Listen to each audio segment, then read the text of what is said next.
তুই পারবি না, এই কথাটা কতবার শুনেছিস? তোর দ্বারা কিচ্ছু হবে না, এই কথা বলে কতবার তোকে থামিয়ে দেওয়া হয়েছে। তুই সবার মতো নয়, এই কথা বলে কতবার তোকে ছোট করা হয়েছে। বন্ধু, এই দুনিয়াটা তোকে বারবার বলবে তুই পারবি না, কিন্তু আমি আজ তোকে বলতে এসেছি তুই পারবি। হ্যাঁ, তোকে পারতেই হবে। তুই যদি এখন হাল ছেড়ে দিস, তাহলে যারা তোকে নিয়ে মজা করেছে তারা জিতে যাবে। তুই কি সেটা হতে দিতে চাস? কখনো না। এই ভিডিওতে আমি তোকে এমন কিছু কথা বলবো যা তোর রক্তে আগুন জ্বালিয়ে দেবে, তোর আত্মবিশ্বাসটাকে আকাশচুম্বী করে তুলবে। তুই যদি জীবনে সত্যি কিছু করতে চাস, তাহলে এই ভিডিওটা শেষ পর্যন্ত দেখ, কারণ আজ আমি ভেঙে দেব তোর সমস্ত ভয়, তোর সমস্ত সন্দেহ। তৈরি তো? তাহলে শুরু করা যাক। আমরা কিসের জন্য ভয় পাই? কেন মনে হয় যে আমরা কিছু করতে পারবো না? এই ভয়, এই সংশয়, এগুলো আসলে আমাদের শক্তির বিপরীতে কাজ করছে।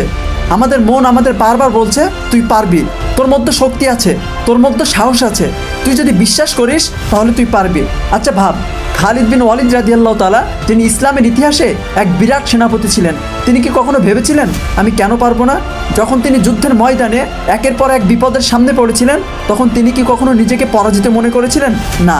তার মনোবল ছিল আকাশচুম্বী, তার বিশ্বাস ছিল আল্লাহর উপরে। তিনি জানতেন যদি আমি ভাবি পারবো না, তাহলে আমি হেরে যাব।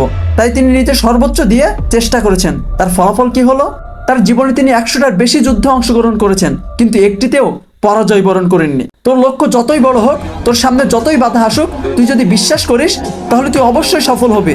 তোর শক্তি অতীম। বিশ্বাসের শক্তি এমন একটা জিনিস যা পাহাড়ের মতো বাধাকেও ভেঙে চুরমার করে দেয়।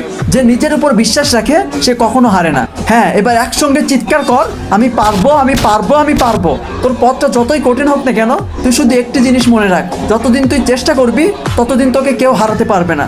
দুনিয়াটা তোর সামনে অসংখ্যবার না বলবে, কিন্তু তুই তোর হৃদয়ে থাকা হ্যাঁটাকেই শুনতে থাক, কারণ সে তোকে তোর লক্ষ্যে পৌঁছাতে সাহায্য করবে।